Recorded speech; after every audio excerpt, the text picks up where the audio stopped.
ते मी आजही वाचलं. मला वाटतं की चर्चेच्या फेऱ्या सुरू आहेत आणि कालही मी सांगितलं होतं की आता मागासवर्गाचा जो अहवाल आहे की मराठा समाजाला मागास ठरवण्यासाठी तो फेब्रुवारीच्या पहिल्या आठवड्याच्या आत हा पोचेल आणि तात्काळ आम्ही विशेष अधिवेशन घेऊन मराठा समाजाला अधिकचं आरक्षण देण्याचा निर्णय घेणार आहोत.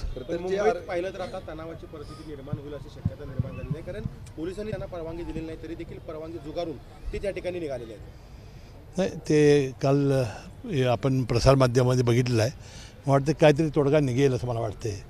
मुख्यमंत्री साहेब त्यांच्या चर्चेमध्ये आहेत, ते VCद्वारे त्याच्यावर चर्चा करतायत आणि काही ना काहीतरी मार्ग निघेल. मराठा समाजाला आरक्षण देण्याची भूमिका सरकारची जर ठाम असेल तर मला वाटतं थोडा वेळ वाढवण्याची आवश्यकता आहे. सर्वेक्षणात जे प्रश्न विचारतात ते अनावश्यक काही आहेत असे देखील काही आक्षेप आहेत.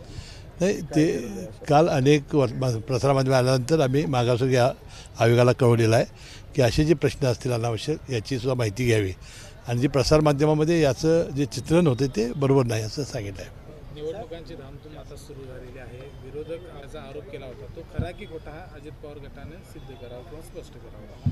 नाही, यावर अनेक वेळा मी उत्तर दिलेलं आहे की ह्याच्यामध्ये कशा पद्धतीनं या सगळ्या किमती वाढलेल्या आहेत त्या वेळा अजित पवारने यांचं खंडन केलेलं आहे आणि कुठल्याही चौकशीतून काही निष्पन्न झालेलं नाही. आव्हान देत आहेत ते. नाही, ठीक आहे ना, त्याला जे मुद्दे असे असतील ते काढणं हे त्यांचं काम आहे आणि त्यांना लक्षात आलेलं आहे की आपला पराभव नक्की आहे. महाविकास आघाडीच्या बैठकीला करणार तुम्ही हा प्रश्न विचारू शकता, परंतु ज्या पद्धतीनं ते इंडियामध्ये फूट पडते, ममता बॅनर्जींनी स्वतंत्र निवडणुका लढवण्याचा निर्णय घेतलेला आहे. आज नितीश कुमारने केंद्रीय सरकारचं कौतुक केलेलं आहे.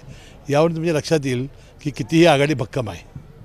साहेब, प्रजासत्ताक दिनानं गोंधळ उडवला, तहसीलदार आहेत, पोलीस आहेत, यांच्यासमोरच अशा पद्धतीची घोषणा चालते.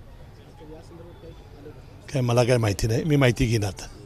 खरं तर स्वातंत्र्य दिनाला उपमुख्यमंत्र्यांनी कोल्हापूरच्या हद्दवाढी संदर्भात तुमची काय? मी तुम्हाला सांगितलं ना, सगळ्यात विश्वासात घेऊन आमची प्रक्रिया सुरू आहे म्हणून. 30 तारखेला दिल्लीमध्ये बैठक आहे, त्यामध्ये अजित पवार सुद्धा जाते. आता त्याची माझ्याकडे काही माहिती नाही, पण 30 तारखेला ते दिल्लीला जाणार आहेत, कारण 30 तारखेला आमचा मौजे सांगोचा दौरा ठरला होता, तो त्यांनी 29 तारखेला घेतला. मला वाटते आता या लोकसभा निवडणुकीशिवाय दुसरं काय असू शकतं. जरांगे पाटलांच्या या आंदोलनात नाही, मराठा समाजाला यापूर्वी आम्ही अनेक वेळा आव्हान केलं आहे की यावेळेला सरकार अतिशय गंभीर आहे. मराठा समाजाला टिकणारं आरक्षण देण्याबाबत अतिशय गंभीर आहे.